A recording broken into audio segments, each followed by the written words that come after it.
In a short while, we hit the coast with 3 jolts, so that the ship was completely smashed to smithereens. At dusk, about 100 armed people arrived at the tent, and they were brought to the chief. They each got an iron chain around their neck. Actually, most Koreans didn't think at all that we were ugly. They admired that the king answered, "Foreigners never receive permission to leave the country." We had to reconcile ourselves to staying in this country for the rest of our lives.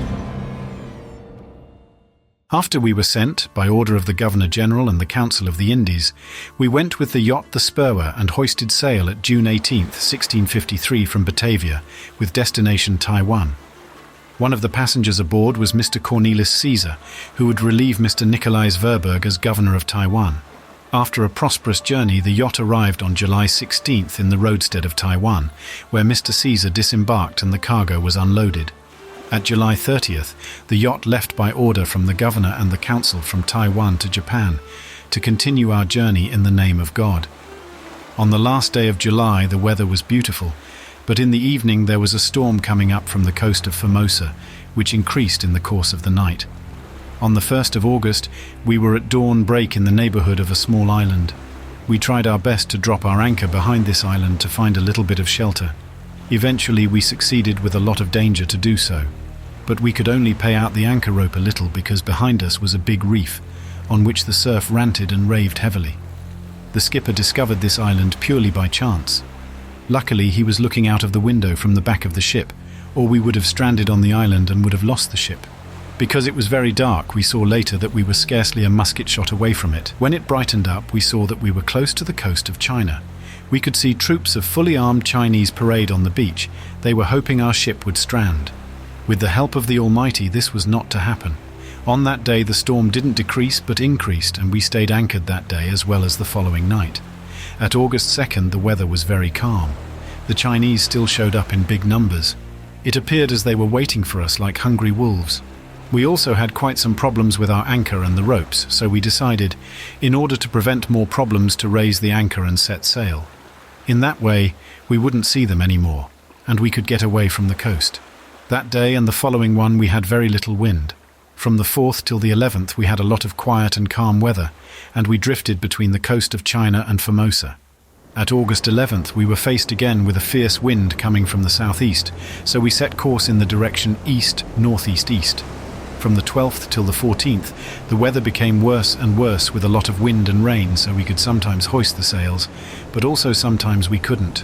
The sea became so turbulent, and since we couldn't take our bearings, we were forced to drift around without sail, to prevent that we wouldn't shipwreck on one or the other coast. On the 15th, the wind was so fierce that we couldn't speak with each other above the roaring of the sea. We couldn't hoist more than a handful of sail, and the ship started to leak more and more. We were busy pumping to keep us dry. Because the sea was so turbulent, at times we got high seas rolling over and we thought that we would sink. At dusk, a high wave almost swept the galleon and the transom away. This made also the bowsprit loose, so we were in dangerous loosing it from the bow. With all our strength we tried to tighten it a bit, but all our efforts were in vain because of the heavy swaying of the ship and the high waves rolling over us. We saw no other solution to avoid the high seas, and thought it advisable to hoist the jib a little. In this way we thought to save our skin, the ship and the goods of the company as much as possible, and also to be saved a bit from the high waves. We thought that this, besides the help of God, would be the best. Suddenly, a huge wave came rolling over from the behind, in such a way that the mates who were hoisting the jib almost washed from the yard, and the ship was filled with water. Hereupon the skipper shouted, "Men, keep God in mind." The waves hit us twice in such a way that we thought that we would die for sure. We couldn't stop it any longer. It had just stricken 2 glasses of the middle watch when the lookout shouted, "Land ashore." We were just 1 musket shot away from it. But because of the darkness and the heavy rain, we didn't notice it earlier. We dropped anchors immediately because the rudder had turned around. But because of the waves, the depth of the sea and the fierce wind, the anchors didn't catch.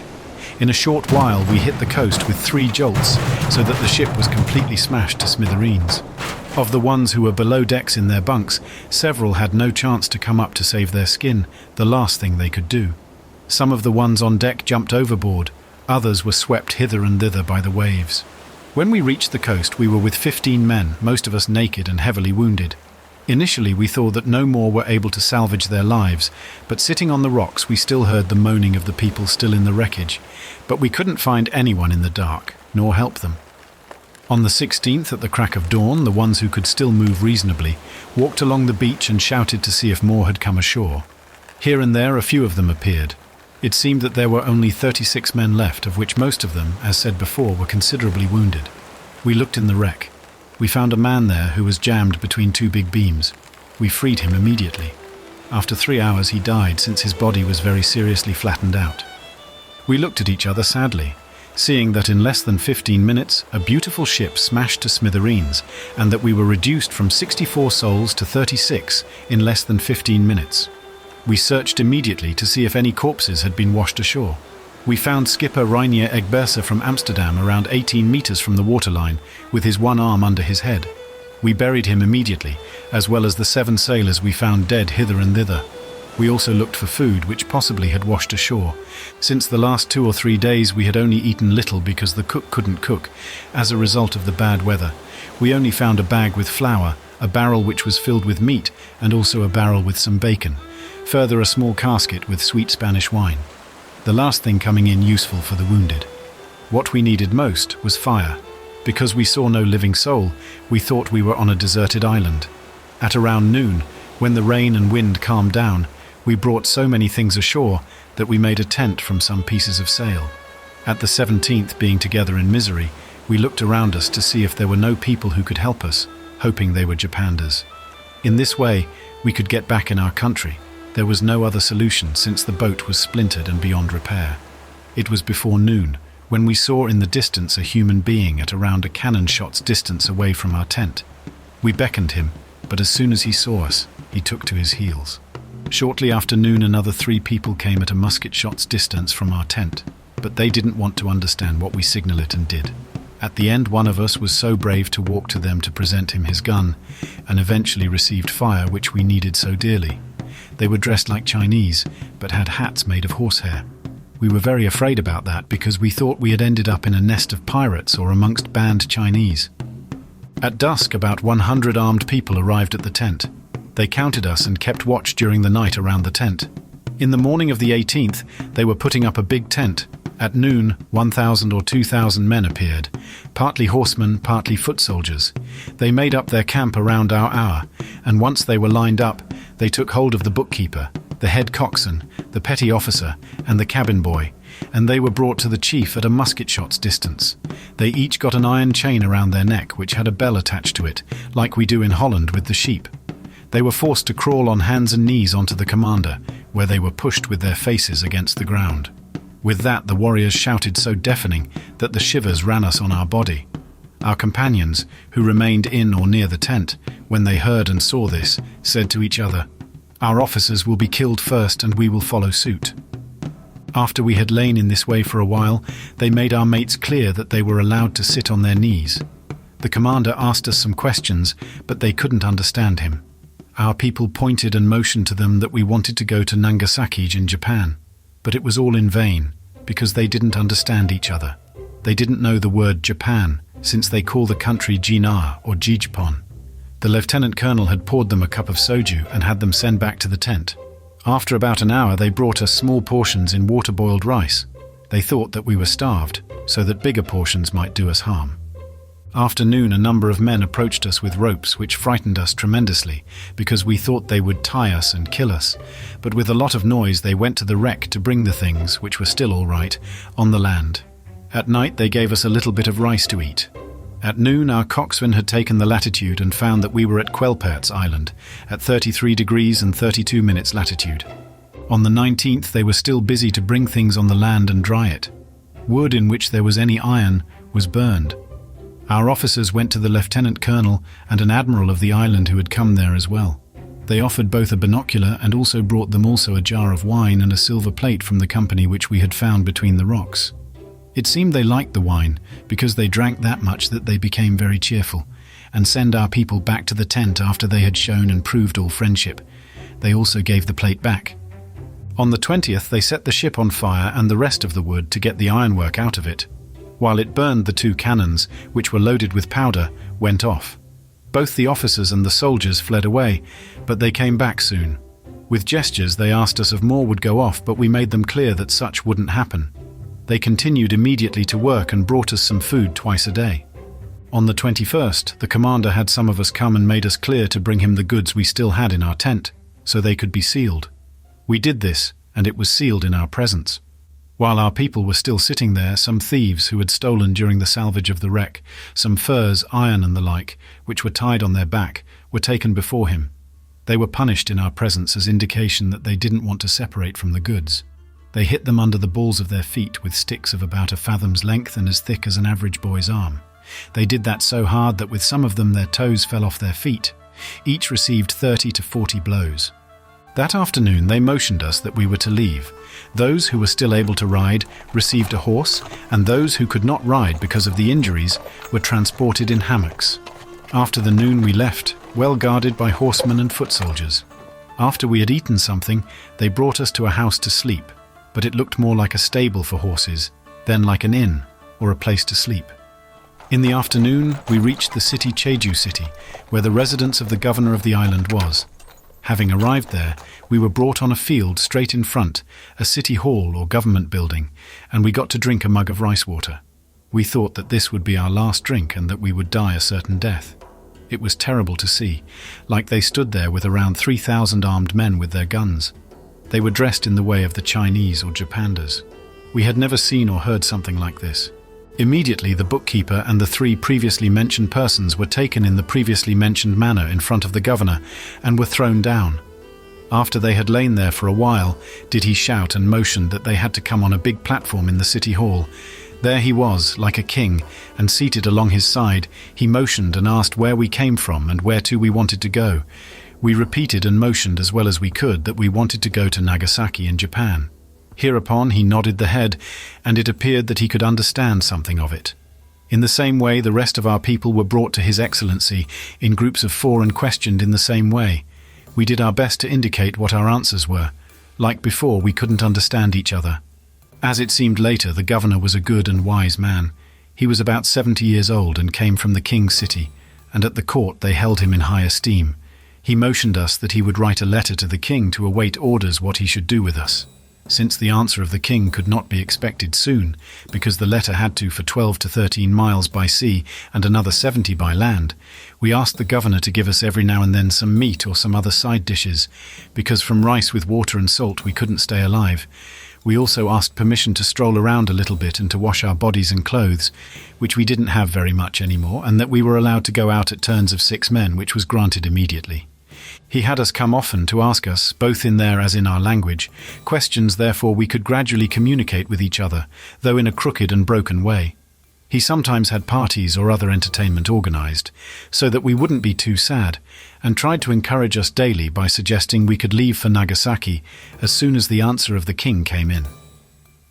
On October 29th in the afternoon, the bookkeeper, the head coxswain and the petty barber were summoned before the governor. When they came to him, they found a man there with a long red beard. The governor asked them what kind of man that was, whereupon they answered, "A Hollander like us." Hereupon the governor started to laugh and motioned or said that this was a Correse man.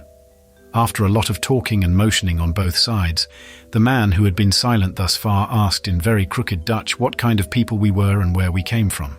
We answered him, "Hollanders from Amsterdam." Furthermore, he asked us where we came from and where we were going to. Our people answered hereupon that they came from Taiwan with the intention to go to Nagasaki. This, however, was prevented by the Almighty. Because of a storm which had lasted for 5 days, we stranded on this island and expected now a lenient solution. Our people asked him for his name, from what country he came and how he had come there. He answered thus, "My name is Jan Janse Veltevre from De Rijp. I came in 1626 with the ship Hollandia from the fatherland, and in 1626, while going to Japan with the yacht Auverkerk, due to the unfavorable wind, we stranded at the coast of Kori. We needed water, and we went with the boat ashore, where 3 of us we captured by the inhabitants. The boat with the remaining companions got away and the ship left immediately. He said furthermore that his 2 companions were killed after 17 or 18 years, when the Tartar came into the country, were killed. They were named Dirk Gijsberts from De Rijp and Jan Pietersiver based from Amsterdam. They asked him also where he lived, how he made a living, and why he came to the island. He said that he stayed in the king's city, Seoul. He received from the king a royal maintenance and that he was sent there to find out what kind of people we were and how we got there. He told us further that he had asked the king and other high administrators to be sent to Japan. This, however, was him forbidden all the time. He said that if we were birds, we could fly to there. They don't send foreigners from this country. They will provide you with a living and for clothes, and in this way you will have to end your life in this country. He tried to comfort us in this way. Even if we came in front of the king, we couldn't expect anything else, so that our joy of having found an interpreter almost changed into sadness. It was remarkable that this man, of 57 or 58 years old, almost had forgotten his mother tongue, so that we hardly could understand him, and had learned it again within a month. All the previously mentioned was pertinently written down by order of the governor, after which it was read aloud and translated by the previously mentioned Janjan Zun, so that this could be sent to the court with the first favourable wind. The governor gave us daily a fresh heart by saying that he expected an answer with the first boat, and that this answer, according to him, would contain the answer that we could leave for Japan on short notice. We had to resign with our fate. He showed us nothing but friendship, as long as his time lasted. He had us visited daily by the previously mentioned Veltevre and one of his officers. In the beginning of December, the new governor arrived because the last one's term of 3 years had expired. We were extremely sad about this, because we were worried that new lords would mean new laws, and so it happened. Since it became cold and we had only a few clothes, the old governor had made us a long-lined robe with a pair of leather socks and a pair of shoes, so we could protect ourselves against the cold. He also gave us the salvaged books as well as a big tankard of oil so we could pass the winter. On his farewell meal he treated us very well, and had us told through the previously mentioned Veltevre that he regretted it very much that he wasn't allowed to send us to go to Japan, or could take us with him to the mainland. As soon as the new governor took office, he didn't receive any additional food, so that most of our meals consisted only of some rice and salt and a sip of water. We complained to the other governor, who was still on the island because of onshore wind, but he replied that his term as governor was finished, and he couldn't do anything. But he would write to the new governor so that as long as he was there, we got from the new one, to prevent complaints, some side dishes. Because it took a long time before the answer of the king arrived, we were afraid to stay forever at the island and to end our lives in prison, so we looked out for possibilities to escape. Maybe there was at night a boat which would be on the shore with all the necessary things, so we could take that so we could take to our heels. This happened at the end of April, when a few of our people, among them the chief navigator and 3 other of the salvaged mates, made their first attempt. As we have understood it, one of our companions would climb over the wall to look at the ship and the tide of the water. The guard became aware of this because either a dog started to bark or in another way. They kept guard very strictly, so that even before our mates could get going, they were pushed back. In the beginning of the month of May, the coxswain, who was on leave with 5 other companions, among them 3 of the previous attempt, saw in a village not far from the city a ship with all the necessities on board. Immediately they sent a man back home to fetch 2 pieces of bread for each and a platting. When they were together again, each took a sip of water and went, without taking anything else in the boat.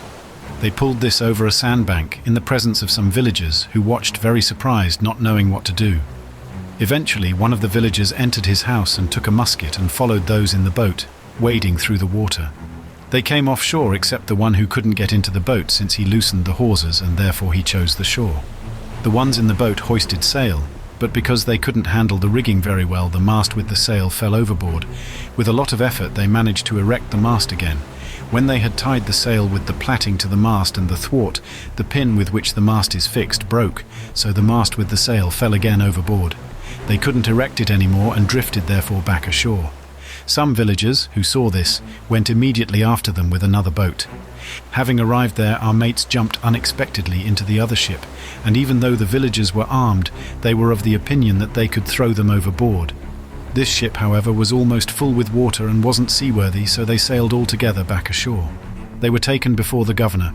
He had them tied up really tight with a heavy plank with a chain around their neck.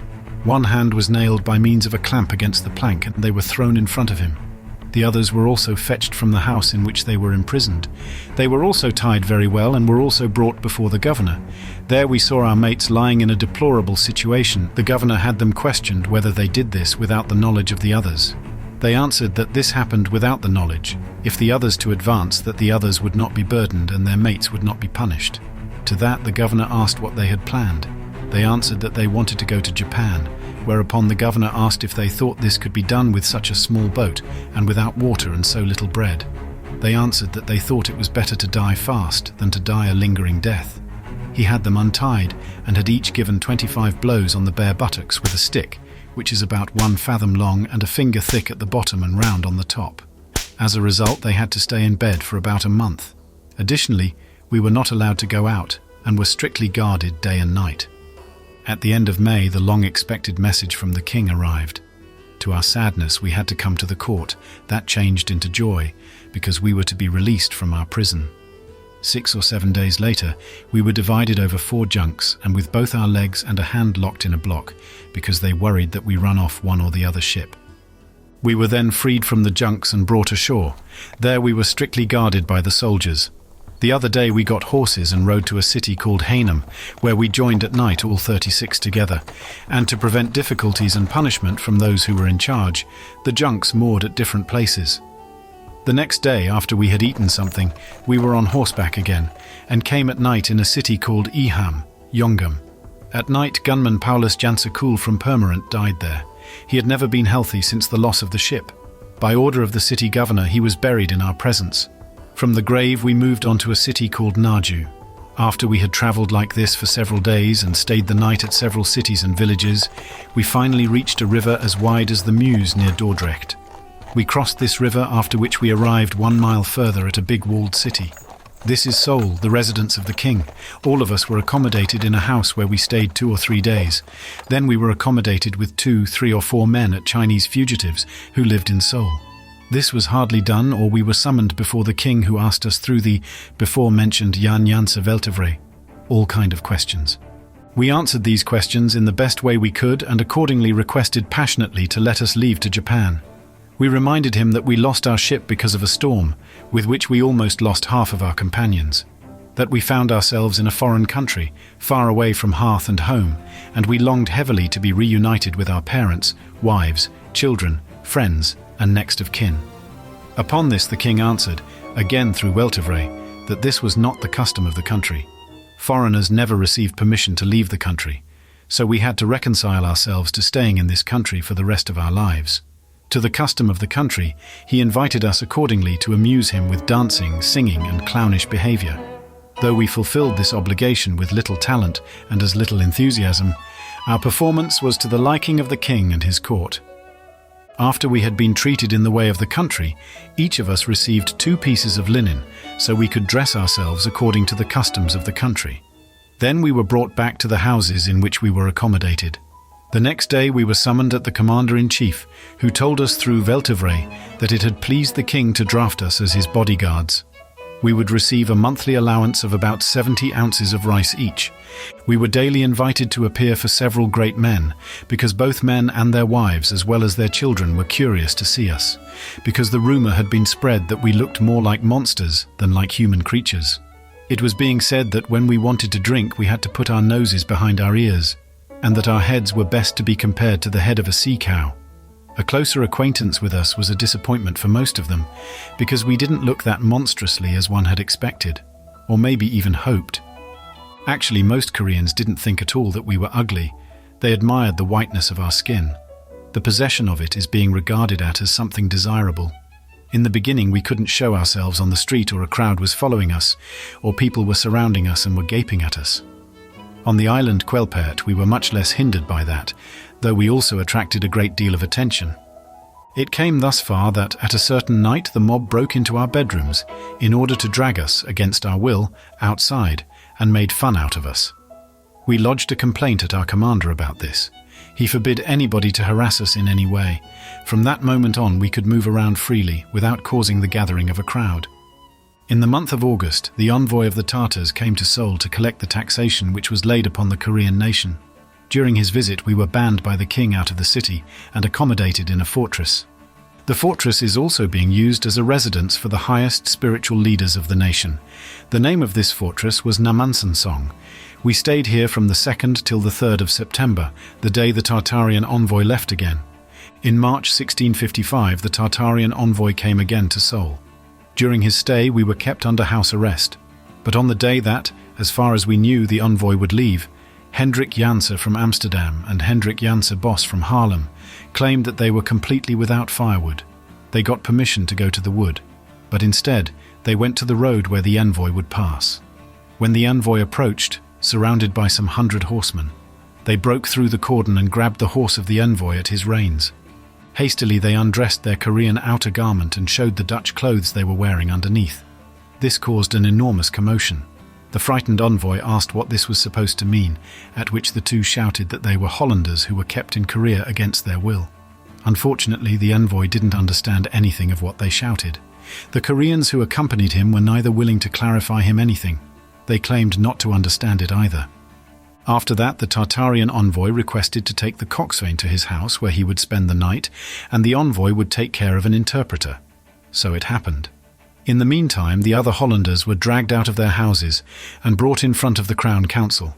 The chairman of this council asked us if we had known what these two had been up to. Of course, we denied being aware of it. Nevertheless, the court sentenced us guilty because we could have seen that the couple didn't go to the mountains, but, on the contrary, walked to the other side. We should have reported this immediately. The verdict was 50 blows on the bare buttocks for each. This verdict, however, had to be ratified by the king. The king was of the opinion that we didn't deserve this punishment. He considered that we didn't enter the country as robbers or conquerors, but were driven here against our will by the storm. He nullified the verdict, after which we were brought back to our houses, where we had to stay until further notice. In the meantime, the coxswain had been questioned through an interpreter by the envoy and knew the whole situation. With this, the Koreans came into a difficult situation. As we were told later, the Tartarian envoy was bribed with a lot of money and promises for more if he didn't inform the emperor in Beijing. The whole incident ended badly for our two mates. They were thrown in prison, and we have never seen them again. Much later, we learned that they died in the meantime. Whether they died of a natural cause or had been sentenced after all was not told. Even Veltevre, who knew so much, couldn't tell us. In June, the Tartarian envoy came again to Seoul. Shortly before that, we were summoned before the commander, who told us a new ship had stranded at Quelpert, and because Veltevre had become too old to undertake such a fatiguing journey, 3 of us who knew the language best had to act there as an interpreter. We appointed 3 of our mates, an assistant, the under-officer in charge of the rigs, and a sailor. This threesome left a few days later to the south, accompanied by a sergeant. We, who stayed behind, got the strict orders to stay in our houses until the second day of the departure of the envoy. He who dared to stick his nose outside the door before that could count on a merciless spanking. After a while, we received a letter from our 3 mates who had left for Quelpert. They notified us that they were imprisoned on the outermost south point of the island, where they were strictly guarded. No ship at all had been wrecked. All these things had been a trick to get the threesome out of Seoul. It was not clear to us what exactly had been the intention of this. Presumably, the Koreans hoped to keep these 3 behind if the Emperor of China came to know that they were in Korea and would request our extradition. At the end of that year, the envoy crossed the ice to demand again tribute, and as before, we were locked up in our houses during his stay and severely guarded. After his visit, members of the Crown Council insisted upon the king to have us killed. They got support from other dignitaries who were fed up with us. They assembled upon this issue for 3 days. The king, the brother of the king, army commander and other leading persons were against this proposal because they were kindly disposed toward us. The army commander said that if one decided to kill us, it had to be in a man-to-man fight, in which each of us had to fight against 2 Koreans who were armed in the same way. He thought that to be more honorable, both for Koreans and Hollanders, than just killing a number of foreigners who had entered the country against their will. All of this had been secretly told us by sympathetic informers. Heavily alarmed, we asked Veltevre if he could confirm this message. He didn't want to tell us more then. If we still would be alive after 3 days, the danger would have passed. The brother of the king, who was the chairman of the meetings, passed our houses on his way to the meetings. We took the opportunity to kowtow in front of him and begged him to spare our lives. He set our minds at rest by telling us things didn't look as black as they were being suggested by envious persons who were unkindly disposed toward us. And so it happened. We owed our lives to the king, who stayed put and didn't yield for the pressure applied by the enemy, who aimed at our downfall. But he had to make concessions as well. To prevent that, we caused problems again in the future by seeking contact with the Tartarian envoy. We were exiled to the province of Cholado. From the king, we received a monthly allowance of 50 ounces of rice. In the beginning of March 1656, we left Seoul on horseback. We were accompanied by Veltivre and some other acquaintances to the river. When we stepped on the ferry, they returned to the city. This was the last time we saw Veltivre. We never heard anything of him again. After a couple of days, we arrived at Pyongyang. In this city resided the Pyeongsa, the military commander of the province, who was immediately under the governor. We were handed over by the sergeant to the commander, who immediately was ordered to get the 3 men who were sent away from the king's city and take them to us. They were in an enforcement where the vice-admiral lives 12 miles from there. We were immediately given a local house where we lived together. 3 days thereafter, the 3 mates joined us, and we then were 33 men altogether. The governor ordered us that we had to pluck the grass twice a month of the market or plaza in front of the city hall and keep it clean. In the beginning of the year 1657, the governor was withdrawn from his post because of bribery. He was very loved by the people and both representatives of the nobility, and the people requested the king to treat him mildly. Thanks to their mediation, he was not put to death. He received another function. In February, the new governor arrived. With his arrival, our situation deteriorated. From the previous governor, we received firewood for free. Now we had to cut it ourselves. On top of that, he made us work harder. To get the wood, we had to walk a round trip of 6 miles through mountainous terrain. We were happy when we heard that he died of a heart attack. In November, the new governor arrived. This one didn't interfere at all with our business. When we asked him for dressing money or another allowance, he answered that he only had the order from the king to provide us with a ration of rice. For the rest, we had to maintain ourselves. Because our clothes were worn out due to the constant carrying of wood, we urgently needed new clothes. That's why we asked the governor permission to beg. In this country, that's not considered to be something ungraceful, and it is being done a lot, especially by monks. The governor granted us permission to beg during 4 days a week at the farmhouses and monasteries, of which there were a lot in that province. These begging tours were a great financial success, because both the farmers and the monks were very curious and, in exchange for some money, enjoyed listening to the fine stories we told them about our people and our country. In this way, we could buy some new clothes to get through the winter. Luckily, this winter was less severe than the ones we had in Seoul. In the spring of 1658, we got a new governor, since the old one was replaced. This new governor had plans to restrict our freedom of movements and wanted us to work daily for him in exchange for 3 pieces of linen each. We didn't think this was a good idea, since due to the labor our clothes would wear out faster. On top of that, there was a lack of food, so the cost of living was high. In spring 1661, again another governor came. He was kindly disposed toward us. He often said if it was in his power, we would have received permission already for a long time to return to our country. Under his reign, we could do whatever we wanted. Unfortunately, this and the coming year there was a great lack of food. Because of the continuous drought, the harvesting failed. Spring 1662. Thousands of people died because of the famine. Everywhere, a lot of highwaymen roamed the country. That's why there was a continuous patrolling on the roads by the soldiers of the king. In the beginning of the year 1663, when the famine already lasted for 3 years, many died of hunger, so that entire regions were depopulated. In the lower parts alongside the rivers, they could still grow some rice because they have always been less dependent on the rain.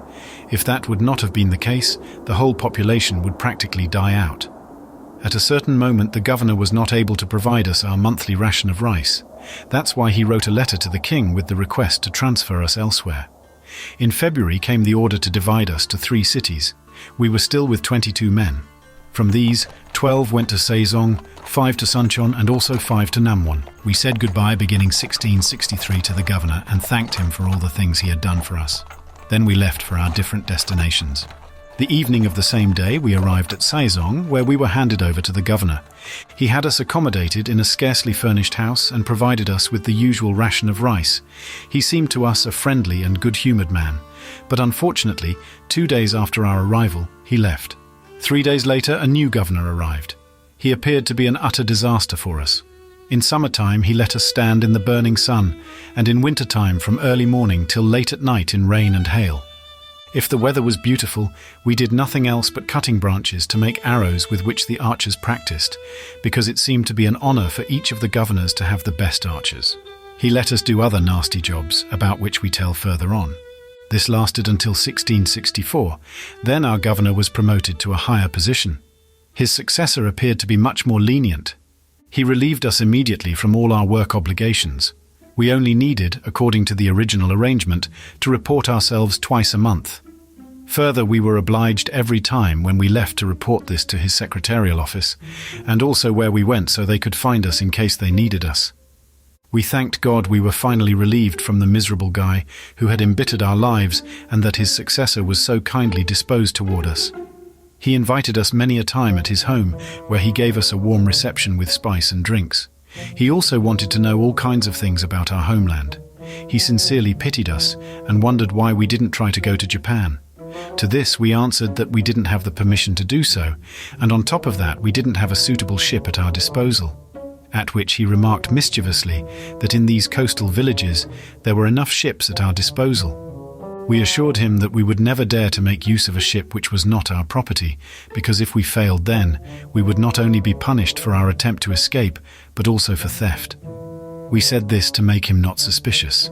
Every time we said this, the governor had to laugh heartily. He had given us an idea, though, and we started to think seriously about the fulfilling of this.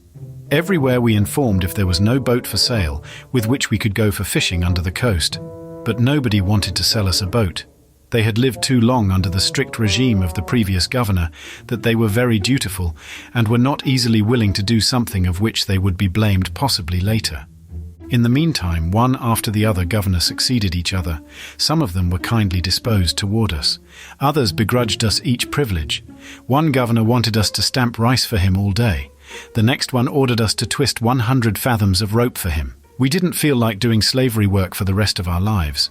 That's why we decided to sneak off as soon as possible. We had the money to buy a boat, but nobody was willing to sell us one. Then we persuaded a neighbor of ours who was a regular visitor at our home to work as a puppet for us. Suspiciously, he asked what we intended to do with that boat. We told him we wanted to sail to one of the islands to buy wool.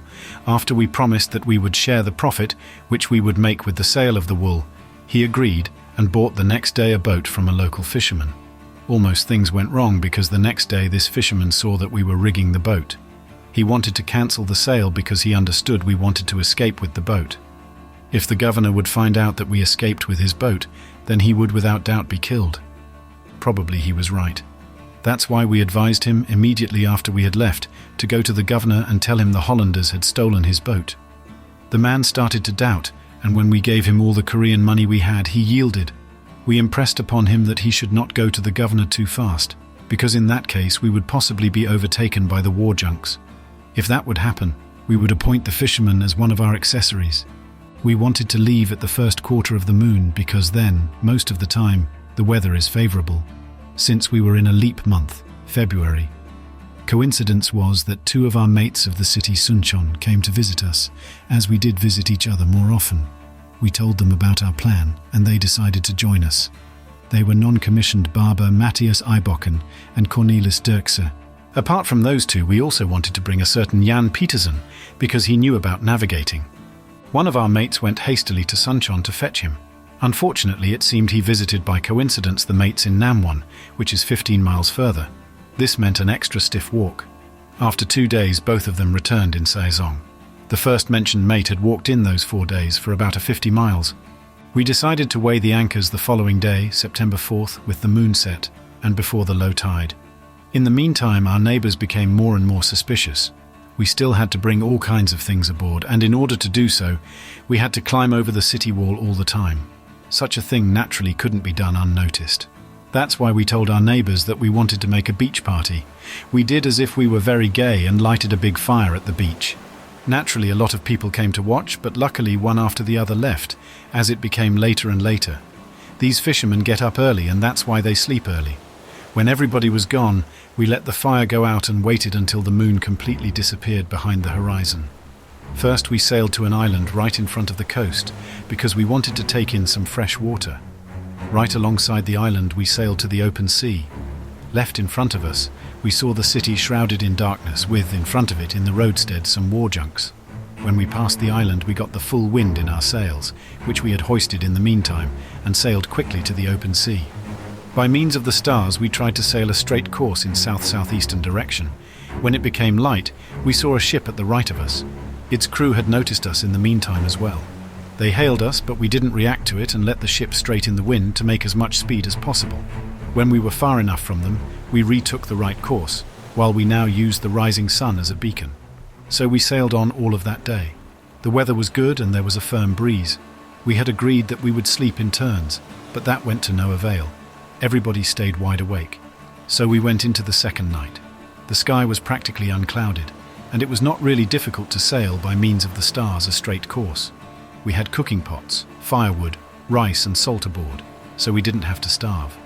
The next day on September 5th, with sunrise, the wind vanished completely. That's why we lowered the sail, as not to be visible so easily from a great distance, and put ourselves on the oars to keep the speed from the ship up. Toward the afternoon, the wind grew a little from the west. We hoisted sail again and set course, paying attention to the sun, in southeastern direction. Toward the night, the wind increased from the same direction. We saw the last south point of Korea obliquely behind us. Then we were not afraid anymore to be overtaken and heaved a sigh of relief. In the morning of September 6th, we saw, not far from us, one of the first Japanese islands. That evening we were, as we heard later from the Japanese, off Hirado. By evening time the wind began to drop and we were just about to continue our journey when a ship with 6 men aboard sailed into the bay.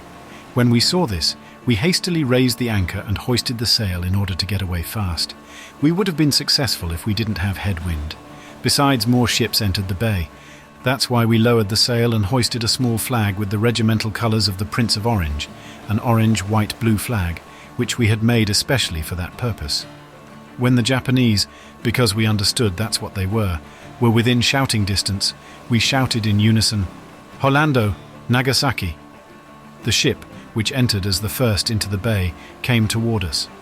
One of the Japanese stepped on our ship and gestured to the one who was at our helm at that moment to join him aboard the Japanese ship. Accordingly, they took us in tow and sailed around a small cape. On the other side was a small fisherman's village. Here they rigged our ship with a big anchor and a thick rope. Apart from the one who was sitting at the helm, they took some others from our group to the shore. An attempt was being done to interrogate them, but without much result because both parties didn't understand each other. Our coxswain continued to shout, "Holanda, Nagasaki!" The last word, however, they seemed to understand because more and more Japanese pointed in a certain direction and nodded to us. Our coming, by the way, had caused a lot of consternation. Everything was thrown into confusion. The whole village had come out to take a look at us. Toward the evening, a big sailing ship came sculling into the bay with lowered sails. We were taken aboard. A man was sitting there who looked rather impressive. Later, when we were in Nagasaki, we were told that he was a high official, the third in rank on the island. He was a friendly man. He smiled at us. He pointed to us and then said that we were Hollanders. We nodded fiercely. Then he told us we would be taken to Nagasaki in 4 or 5 days, that 5 Hollander ships were anchored there. We, in our turn, tried to make him clear that we came from Korea, that we were shipwrecked 13 years ago and since then stayed in Korea, and that we tried now to go to Nagasaki to join our countrymen. We were very relieved that the reception was so friendly. The Koreans had fooled us with telling us that every foreigner who sets foot on Japanese soil immediately was beaten to death. From this, one can see how many nonsense several nations told about each other. September 9th, 10th and 11th we remained anchored. Who wanted to stretch his legs was allowed to go ashore, but was strictly guarded.